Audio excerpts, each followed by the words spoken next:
हाँ जी plus two class मैं तुहानू करवा चुकी है गुडविल नू किहड़े-किहड़े फैक्टर्स इफेक्ट करते हैं गुडविल का क्लासिफिकेशन है ना। हुण आपां अगले टॉपिक पे आ गए हैं मैथड ऑफ वैल्यूएशन। गुडविल की वैल्यू आपां ने कैलकुलेट करनी है। इहदे तीन मैथड है average profit method, super profit method, capitalisation method. तीन मैथड है किहड़े-किहड़े बेटा average profit method, super profit method, capitalisation method. जिहड़ा एवरेज प्रॉफिट मैथड है इसनूं कैलकुलेट करने लई अगे होर दो मैथड है simple average method, weighted average method. याद रखना बच्चे आपां कर की रहे हैं मैथड ऑफ वैल्यूएशन। किहदा वैल्यूएशन है गुडविल दा। वैल्यूएशन गुडविल दी करन वास्ते तीन मैथड है। पहला नाम की है एवरेज प्रॉफिट मैथड, दूसरा की है सुपर प्रॉफिट मैथड, तीसरा कैपिटलाइजेशन मैथड। जिहड़ा एवरेज प्रॉफिट है उहदे अगे दो मैथड है कैलकुलेट करन दे simple average and weighted average. Super profit method इहदे अगे सब पार्ट नहीं है। कैपिटलाइजेशन मैथड दे अगे दो पार्ट है capitalisation of super profit, capitalisation of the average profit. ठीक है समझ आ गया।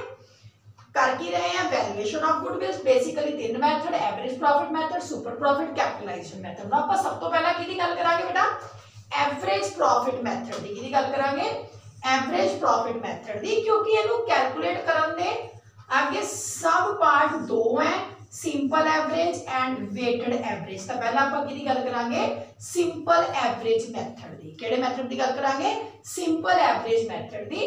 सिंपल एवरेज मैथड दे विच वैल्यू ऑफ गुडविल आ फार्मूला वैल्यू ऑफ गुडविल दा की फार्मूला है average profit into number of year, number of year purchase. ठीक है आपने की किवें कैलकुलेट करनी है गुडविल किवें कैलकुलेट करनी है एवरेज प्रॉफिट नु क्योंकि मेथड दा नाम सिंपल एवरेज है तो गुडविल नु कैलकुलेट करने लई एवरेज प्रॉफिट नु मल्टीप्लाई करना है नंबर ऑफ ईयर परचेज दे नाल।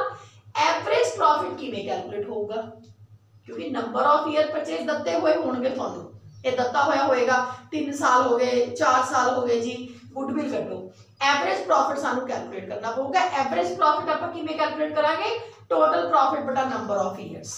टोटल प्रॉफिट जिवें क्लास दे विच मान लो 10 बच्चों ने टेस्ट दिता ठीक है टोटल जिन्ने मार्क्स बच्चों दे आए हैं डिवाइड कर लेने उन्होंने आपां बच्चों के नंबर दे नाल। इसी तरह जदों आपां एवरेज मैथड लगाने हैं इहदे विच आपां टोटल जो प्रॉफिट कमाया है किन्ने सालां च कमाया है इहनूं डिवाइड करके साडे कोल एवरेज प्रॉफिट आ जांदा है ते एवरेज प्रॉफिट नूं आपां मल्टीप्लाई करना है नंबर ऑफ ईयर दे नाल साडे कोल वैल्यू ऑफ गुडविल आ जाऊगा। ठीक है हुण देखो क्वेश्चन दिता है ईयर दत्ते हुए हैं 2015 16 17 18 एंड 19 ते आ रुपीस दे विच सानूं दिता होया हैगा प्रॉफिट 2015 च 10,000 16 च 15,000 30,000 25,000 20,000 ये आपां ने प्रॉफिट कमाए हैं। इन्ना जोड़ आ गया साडे कोल जोड़ कितना आ गया है 1 लाख कितना जोड़ आ गया थोड़े कोले 1 लाख आ गया। आपां एवरेज प्रॉफिट कढना है पहला की कढना है एक्टिव गुडविल नु कैलकुलेट करने का फार्मूला की है average profit multiply by number of years purchases. Average profit किवें कढना है टोटल प्रॉफिट इन्हू जोड़ लिया जोड़ कितना आ गया 1 लाख किन्ने साल है ये 5 है कितना आ गया 20,000 थोड़े कोल आ गया। ठीक है एक ही आ गया एवरेज प्रॉफिट आ गया। हुण एवरेज प्रॉफिट नु आपां जे मल्टीप्लाई करिए नंबर ऑफ ईयर जिवें ये वाला जिहड़ी स्टेटमेंट मैं बोर्ड ते लिखी है ना ਇਹਦੇ ਵਿੱਚ ਨੰਬਰ ਆਫ ਈਅਰ ਤੁਹਾਨੂੰ ਦਿੱਤੇ ਹੋਏ ਹੈਗੇ ਆ मैं स्टेटमेंट पढ़ ਦਿੰਨੀ ਹੈ calculate goodwill on the basis of 3 years purchase of the last 5 years average profit 3 year ਦਿੱਤੇ ਹੋਏ ਆ ਸਾਨੂੰ दिस इज 3 इयर्स गिवन तो 20,000 ਨੂੰ ਆਪਾਂ 3 ਨਾਲ ਮਲਟੀਪਲਾਈ ਕਰ ਲਿਆ 60,000 ਤੁਹਾਡੇ ਕੋਲ ਆ ਗਿਆ the value of the goodwill. ठीक है ਆਪਾਂ ਕਿਹੜਾ ਮੈਥਡ ਲਗਾਇਆ ਸਿੰਪਲ ਐਵਰੇਜ। सिंपल एवरेज दे विच एवरेज प्रॉफिट का फार्मूला की है टोटल प्रॉफिट बटा नंबर ऑफ ईयर्स।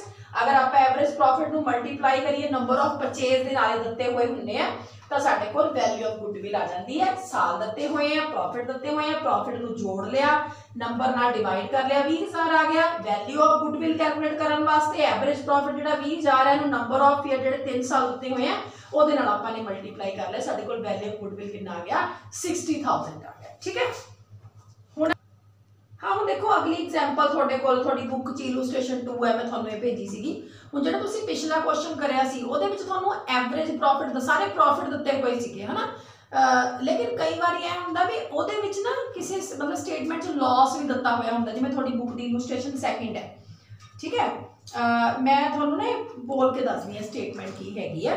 ये कहता है कि A, B and C are partners sharing profit and loss is equally. They agree to admit D for equal share.